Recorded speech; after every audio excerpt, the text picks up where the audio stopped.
Hey guys, and welcome to my channel, or welcome back to my channel, Kilos and Cosplay. My name is Sydney, and today we are doing a kind of smaller manga haul. It's probably one of my smaller ones that I've done in a long time, and I'm kind of hoping to keep that trend because this figure month was really expensive. And then I also had to place orders for some other things, but like, I'm talking, we got like 6 scale figures I had to pay for, and not good.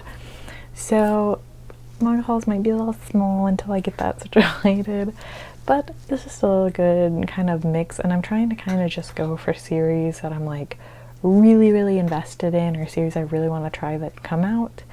So that's kind of where we're at. But yeah, let's just go ahead and get right into it. Before we begin talking about it, let's talk about the free Shikishi board that Viz had Barnes & Noble give out. So if you went to Barnes & Noble and you purchased any Viz manga, you could just purchase a single manga, just had to be Viz, you would get a free Shikishi board. And honestly, it's huge for a Shikishi board.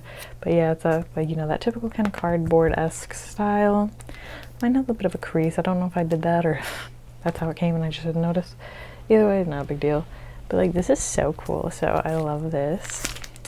Has like basically all my favorite series besides My Hero Academia, which I don't mind, but it's not my favorite. But everything else is super cool on that. And leading off from the Viz thing, we have Jujutsu Kaisen Volume 16. I am very excited to see where things are going. It ended very dramatically last time for what I remember. And sometimes I will say Jujutsu Kaisen is one of those series that's kind of hard to follow along, and I even feel like the author, when he puts notes in, is like, I don't know what I'm talking about with this jutsu, like, curse power and all that stuff. So it is very kind of confusing at times. I know it'll make more sense when it gets animated, but overall I'm still very much enjoying it. I will say I enjoy, honestly, watching the anime more than the manga. I'm not gonna lie, maybe it's just because I'm a little confused and I feel like fight scenes just are better in, like, when you can actually see them happening. But regardless, still a great series, and I'm very excited that we're getting closer to meeting some characters that I am super hyped about. So can't wait to learn about them, and we're gonna have hopefully a new wonderful person to simp for in that series. And then we have Volume 7 of Mashal. This is also a series that I've very much been enjoying. I think I need to read 5 to 7 now. This is just one of those like dumb, silly One Punch Man mixed with like a Harry Potter vibe and Mob Psycho kind of humor as well. Super good. If you like any of this kind of series, I think you'd really enjoy this. I know, even personally, like, I'm not a Harry Potter fan, and I'm not like a huge magic fan. There's some series that do magic really well, but it's not like my top favorite thing that I seek out. This is really good because it's funny and just super enjoyable, and the fights are really just amazing. And the main character, Mashal, he is literally One Punch Man, like, kind of monotone, overpower energy mixed with like kind of the look of like Mob or Kageyama from Mob Psycho 100. It's so good. So it's also getting an animated adaptation, and I'm so hyped to see it. Like, I hope they do it justice. I think they will, but this is just one of those that just makes me laugh every time, and I love to read it just for kind of like that not so serious but has like serious moments kind of thing. Same kind of thing when I want to read like One Punch Man or something like that. It's just got that same funny energy, and I love it. So highly recommend checking this one out. Up next we have Volume 3 of Kaiju number 8. I actually haven't read the second volume yet. I did enjoy the first volume, and what I love about the series is we actually have a like main lead in his 30s and kind of trying to get his last-ditch effort to fulfill his dreams, which is super interesting and honestly kind of relatable as I start creeping up closer and closer to 30. Because I'm currently 25 and I'm stressed about reaching my goals. This is such a great series, but it's got a lot of kind of like, I'm trying to think of what to compare it to, kind of Jujutsu Kaisen-esque, because it kind of has that same, like, there's monsters that they have to kill, and they have this whole, like, league that takes care of it. So I don't know what else to compare it to, but overall, this was a very good read, and the covers are so good. I love them, and I love all the different, color choices they're going for. So I still think this one is definitely worth reading, and I'm very excited to see where it's going to go. Next, we have a series that I very much am enjoying, and that is volumes 2 and 3 of the Savior's Book Cafe Story in Another World.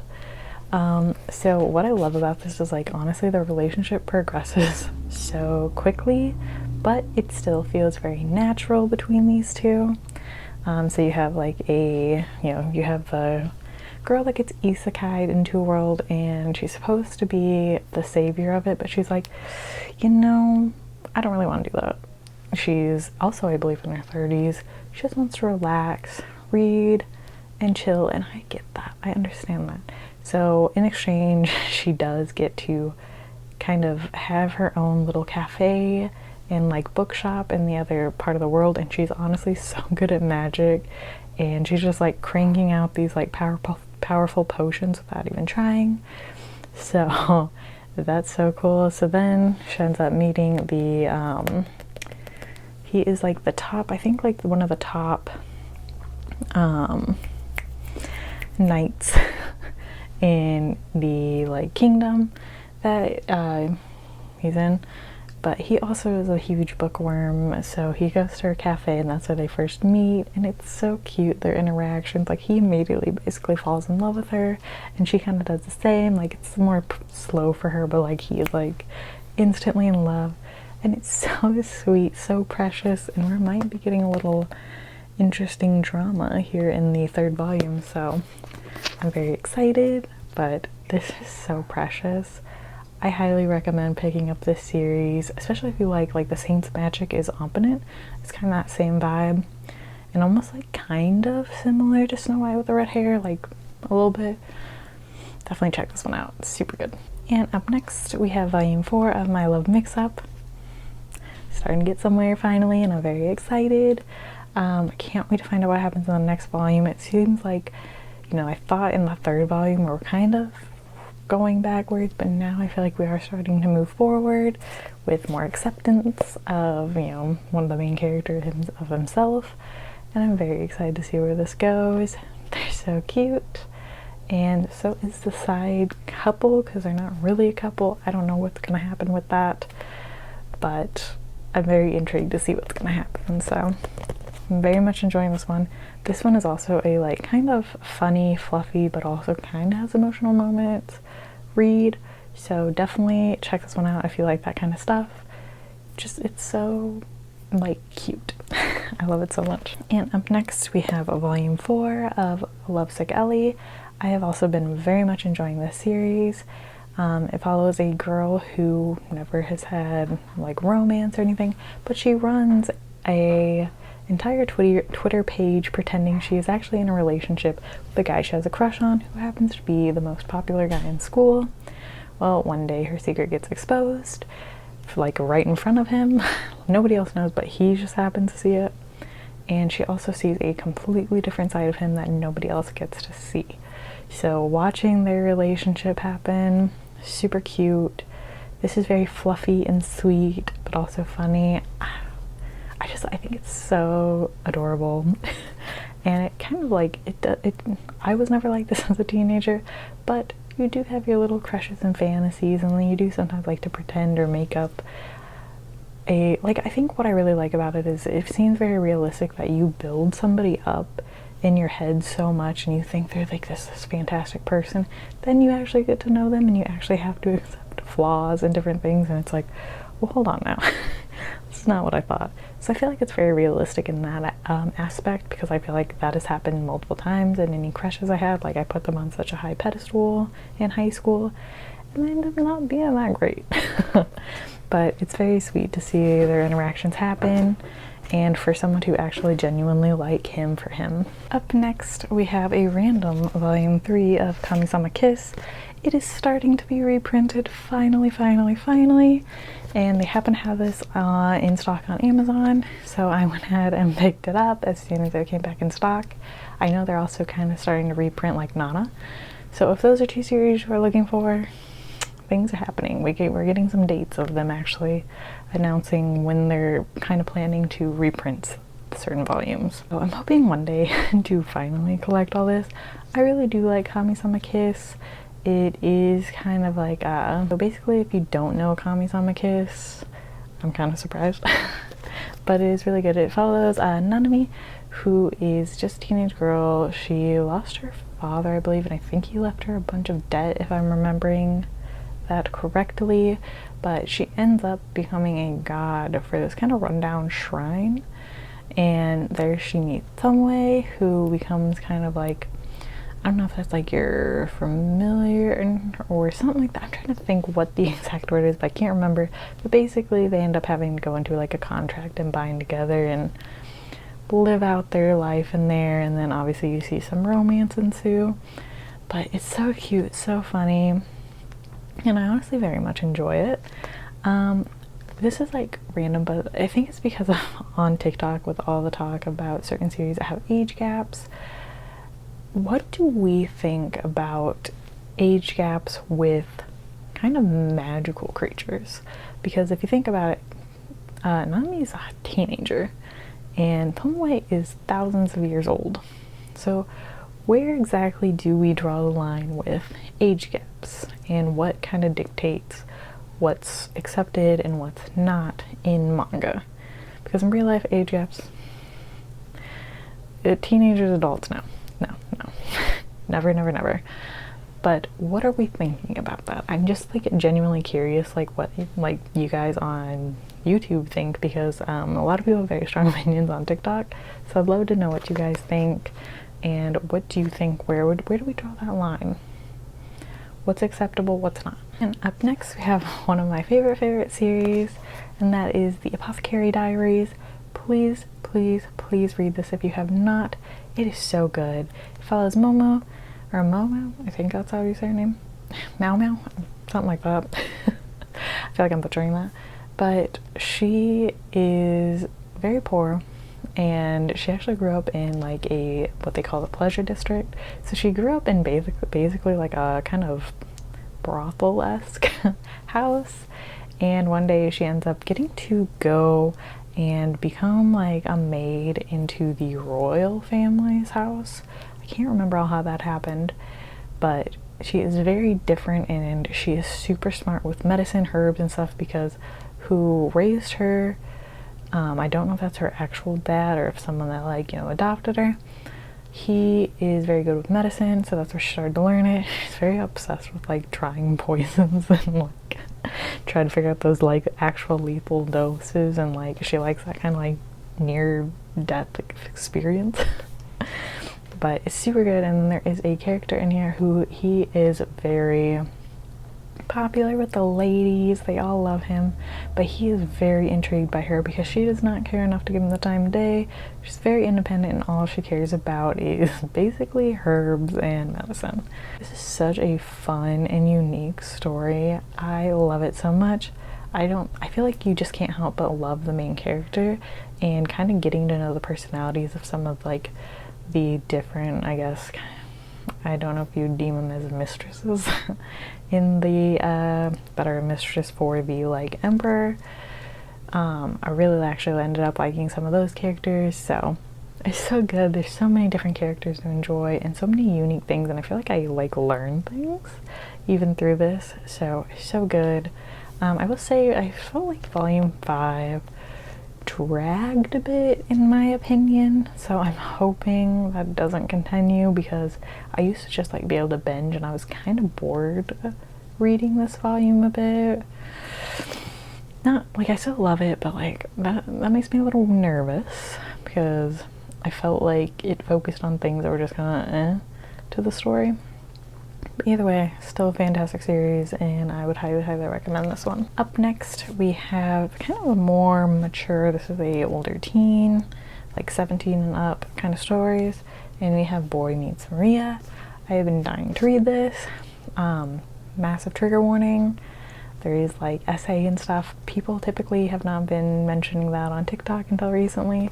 So if you do want to read this, just know there is essay, and it's very heavy topics and stuff in here. I just like flipped through, I haven't read it yet, but it seems very dark and depressing, I'm not gonna lie. So just a fair warning if you do want to pick this up, but it basically follows a character who when he was a kid, he decided he wanted to be an actor, and he ends up falling in love with a girl named Maria. Well, it turns out Maria is actually a boy, so you kind of see their relationship and how that plays out, and kind of like learning that love has no kind of gender, kind of stuff like that throughout it. But that is again not the whole main plot. There's a lot of problems and trauma within Maria, so just keep that in mind. And yeah, but like the cover, like they make it so pretty with like all these pastels. But yeah, it's a very heavy topic type of series, so just a heads up that it could very well be triggering. Up next, into another mature series. This one is definitely 18 plus, and that is Fire in His Fingertips, and it's volume 4. Now tell me why.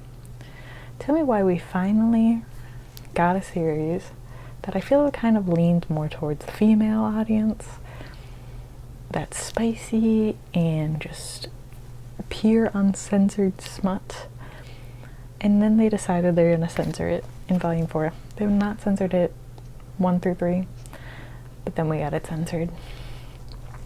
I'm not gonna lie, it's kind of annoying because I feel like that happens often for no reason. I just think censoring is so stupid for 18 plus series because we're adults. If I can buy this, I think I can handle seeing certain body parts. Like, I don't get the big deal. Like, I mean, it's kind of whatever, but like, it's just kind of annoying that they decided to censor it when it was not censored this whole time.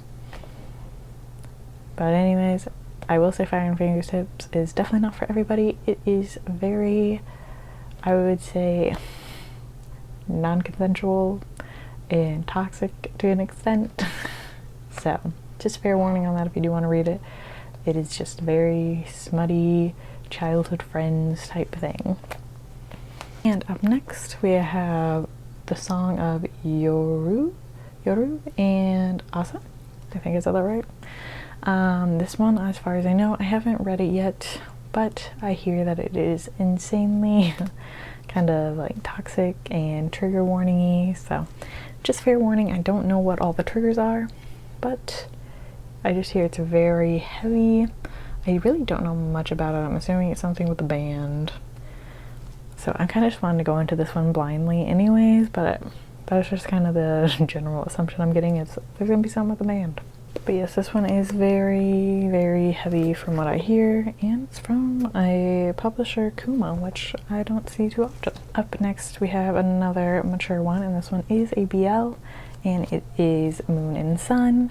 This one seems super interesting to me because it follows an heir to like a Yakuza gang, and he ends up going to a drag club that his friend works at, and then he meets the drag club owner, who also obviously does like kind of drag. So I just think that's such an interesting concept, and like kind of seeing their two personalities collide just from like what I could see skipping through. Very excited to see where it goes. And there is also a second couple in here too. I think the story actually starts out with a second couple, and then they kind of get a moment at the end. So you got a lot to look forward to, but I just thought that was a very cool concept, so very excited to get into that one. Going for a more wholesome and not so mature, I guess, rated story. It is an older teen one, but it is A Sign of Affection, one of my favorite series. This is literally just the sweetest thing. I adore this couple so much, and I'm very much enjoying the side couple that is forming as well.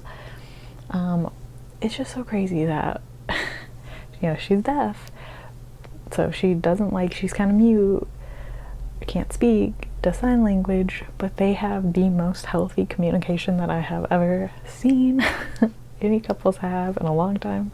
So I adore that, and I really love how they like genuinely try to know and understand and respect each other, and they're just so sweet, and it's just so precious. The only thing that kind of annoys me is they'll always like have like the childhood friend realizes he's always known he's been in love with her, but he did nothing about it. Now he's mad about it. So I kind of hope that drops out soon. Like, yeah, I feel bad for him, but like, she's very clearly in love with him, and he's very clearly in love with her, and is really sweet to her. So we don't need a childhood friend. This is a fantastic series. You will be like giggling and kicking your feet. This is so precious. I love it so much. And they are college students, so nice change from high school. Up next we have Perfect World Volume 10 and 11. I feel like the covers are kind of a spoiler, so even a spoiler for me because I haven't read it yet, but I guess they end up getting back together. I was kind of hinting that obviously throughout the whole series, because I mean, I think that's like the whole point, is for them to end up together. Very excited to get back into this. This one is a very kind of bittersweet and almost like hits you with like the reality of, you know, somebody being disabled and in a wheelchair. So I do really appreciate it for those reasons, and honestly, like, they're so cute, and it's just like I feel so many different emotions every time I read this. So just fair warning, it is a lot, but I think it will have a sweet ending. I don't know for sure, but I'm feeling it, making that assumption. Up next we have Until I Meet My Husband, which is based on a true story by the mangaka. So it's so cute. I love this, and I love to like read something that is honestly like a legitimate story that has happened and does happen probably all the time, and you don't even know it. So it's very unique to see him discover like when he was like gay as a kid, and him trying to kind of fight that off and be like, no, that can't be it. Especially as a gay person in Japan, as far as I know, they're still not very accepting of gay people, and I don't even think they can like technically get married. I think they had to do like kind of like a committed partnership thing when he does meet his husband. But this is just so crazy. I mean, you get to see everything happen. You get to see, you know, him define, like when he goes to college, finally realize, you know what, yes, I am gay, I'm gonna accept it, to his first kind of initial like hookup and getting kind of out into the dating world, then his first very like toxic relationship. It's so good. I really loved this, and honestly, I cannot recommend this one enough. I know there's also a light novel version out there as well, but this is so good. I really, really liked it. And up next we have Let's Go Karaoke, and it basically follows a middle school student who is in choir. He ends up getting pulled into this competition by a Yakuza member, so he ends up having to go do karaoke because I guess the leader of the Yakuza gang is like, okay, whoever loses this, I'm gonna give you a tattoo and it's gonna be painful. I get to pick it. I don't know, it's kind of wild. So it's something like that. So I think that's kind of like interesting that it's like this random like singing thing to be like, oh, we could end up with a real bad tattoo. But I think it's very interesting, and it seems really unique, so I'm excited to kind of dive into that one. As I know, it looks like it's a one-shot, so I don't know if there will be more. Next, we have Fire Punch Volume 1. I've been really excited to start this. It is by the same mangaka as Chainsaw Man, I believe, if I remember right. But basically, it is just as twisted and toxic as Chainsaw Man, so just fair warning, it's gory, it's going to be a lot. I think this is about an orphan kid, and it's kind of like a world, I think, splitting between like blessed humans and then like like the cursed ones. And then things happen, and he ends up having to go seek revenge. But yeah, I hear it's super gory, super bloody, super just a lot. But that's kind of what to expect from the author of Chainsaw Man. Nothing's going to be fluffy and sweet. So I'm excited to start that one. Up next we have one of the first published of the Steamship line, which is an extended like 18 plus spicy like publishing, like I guess kind of sub publisher of Seven Seas, if that's the right word. But so basically they're branching out to make some spicy ones. I think they used to do like Ghost Ship, but now we have the Steamship. So you got your spicy, interesting romance stories in that one. Well, I don't even know if they're gonna be really romantic, but they're spicy. So basically this first one is Out Bride, Beauty and the Beast. The one thing I did not expect and did not really like to find out that the girl in here is a sophomore in high school. Why is she not in college at least? Why is she not 18 or older in a spicy story? Whatever. That's just, I don't understand. But anyways, it's basically an isekai story. So a girl gets in an accident, ends up in another world, and in this world they don't have a lot of like their population. So I think like the different types of beast. So basically they want to mate with her and form a bigger population. But basically it's a competition between like 3 or 4 guys, all competing to see who she will mate with. Yeah. I mean, that's about it. And lastly, we have a very, very toxic story. And it was actually a lesson, I think like a manhwa. And it is, of course, the Killing Stalking Volume 1. I think it's kind of like a dual one, but it's all in color. I'm not gonna flip through it and show you anything because right off the bat, obviously it's a mess. Super toxic.